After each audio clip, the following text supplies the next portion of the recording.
Most leadership discussions focus on strategy, execution, performance, productivity.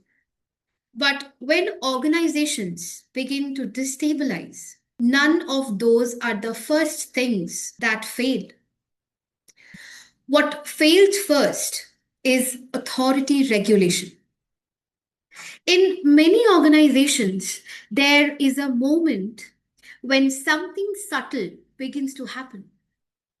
The title remains the same, the hierarchy remains the same, but leadership inside the system begins to shift.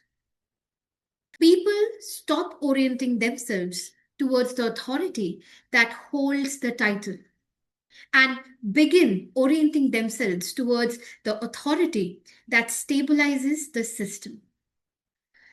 This is one of the most misunderstood dynamics in leadership because what most organizations train leaders to do is make decisions.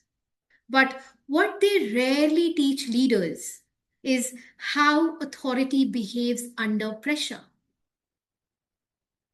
And that distinction changes everything. Most leadership failures are explained as personality problems. Someone is described as too aggressive, too controlling, too defensive. But structurally, that explanation is incomplete. Leadership breakdowns are rarely about personality alone. They are about authority architecture, the invisible structure that determines how decisions are made, how disagreement is handled, how pressure is absorbed, how the system stabilizes itself. When that architecture weakens, authority begins to behave differently. It becomes louder, more directive, more urgent. From the outside, this can easily look like strong leadership. Inside the system, it often signals instability. To understand this, we need to separate two things that are often confused: formal authority and functional leadership. Formal authority is assigned, functional leadership is granted by the system. When leaders regulate authority well, the two remains aligned. But when authority becomes reactive, a gap begins to appear. People begin orienting themselves toward the authority that demonstrates clarity, emotional steadiness, situational awareness, not necessarily the authority that holds the position. This is not rebellion, it is system behavior. Human systems naturally reorganize themselves around the authority that stabilizes uncertainty. And when that happens, something important is revealed. Leadership is not just about decision making, it is about decision architecture. Here is the deeper issue. Most leadership education focuses on strategy, execution, performance metrics, communication techniques, all important, but something fundamental is missing.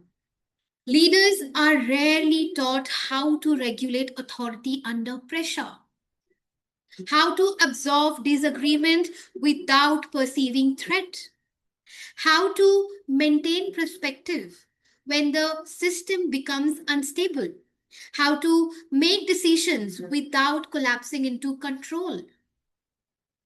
That is not personality. This is architecture. And architecture can be designed. And this realization is what led me to begin working with what I call the decision architecture in leadership. not coaching, not motivational leadership advice, but a structured way to diagnose how leaders think under pressure, how authority operates inside their decisions, and how complex leadership situations can be stabilized. Because the most difficult leadership problems are rarely about what decision to make. They are about how the decision environment is structured. There is a moment in every leadership environment when pressure increases, deadlines tighten, uncertainty grows, expectations rise, and in that moment, authority faces a choice. Does it become louder or does it become more regulated? Because the true test of leadership is not how authority behaves when everything is stable.